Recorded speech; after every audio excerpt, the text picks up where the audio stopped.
Emotional frequency. Can we measure the frequency of shame, love, or pride? Is it just wishful misinformation or valid data? Hello. Welcome to The Explanation with Sam Canella. This episode, emotional frequency, real or not, can you raise or lower the vibrations of emotions? Comes from the book Mind Body Problem Solved and is brought to you by theexplanation.com. Emotional frequency, real or not. Can you raise or lower the vibrations of emotions? The book Mind Body Problem Solved, Chapter 33, explains that vibrations are the surprising common denominator of everything that exists, both visible and invisible. This episode supplements that chapter with information about emotional frequency and vibrations of the five senses, and particularly emotions. Five senses. The five senses are the primary means humans perceive and interact with the world around them. They are sight, hearing, taste, smell, and touch. Each sense operates through different mechanisms and is associated with specific vibrational frequencies related to the energy of the stimuli they detect. We have already discussed sight, hearing, and smell in Chapter 30 of Mind Body Problem Solved. So I will limit this episode to taste and touch. The above graph only includes sight, visible, and sound, that is, radio frequencies. For our three other senses, they are smell.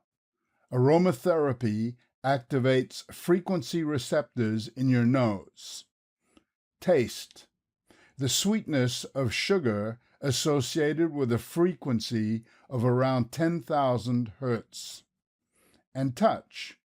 Human skin is sensitive to spatial differences at the frequency bands of 1 to 3 hertz and 18 to 32 hertz. Emotional frequency vibrations. Emotional vibrations refer to the energy or vibrations associated with different emotional states. Terms like good vibes invoke such sensations. The featured image above refers to such frequencies. The word emotion comes from the French émouvoir, meaning to move.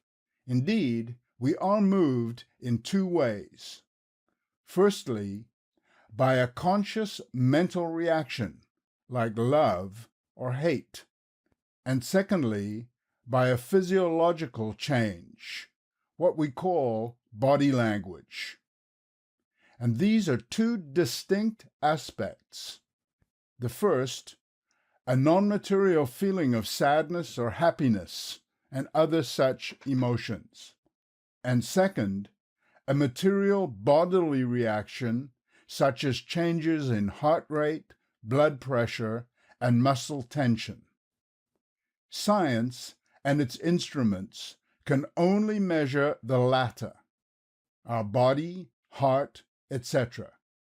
But regarding feelings and emotions like fear, anger, and euphoria, we can only measure brain waves corresponding to these excitation states. That's the error in the feature image.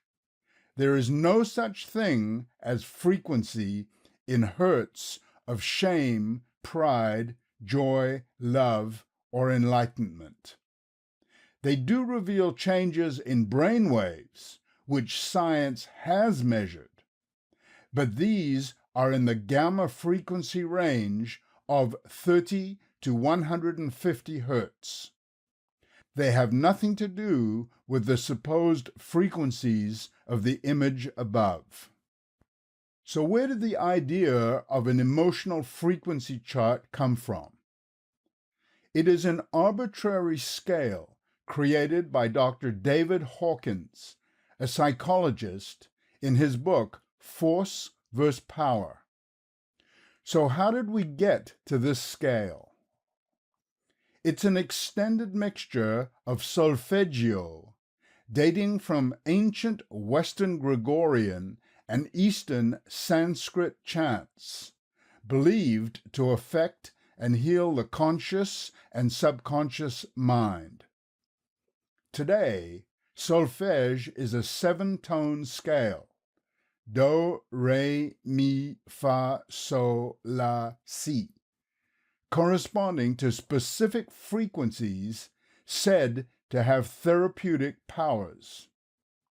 These frequencies are in tandem with chakras that originated in Buddhist and Hindu practices about 1500 BC and are energy centers, hence vibrational, energy centers along the spine that supposedly affect emotional moods.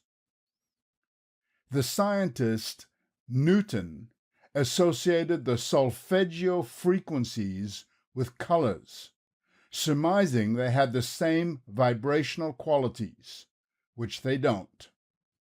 Likewise, the Western chakra system gave rise to psychological and other attributes, like rainbow colors and a wide range of supposed correspondences with other so-called spiritual and health promotional methods, such as alchemy, astrology, gemstones, homeopathy, Kabbalah, and Tarot.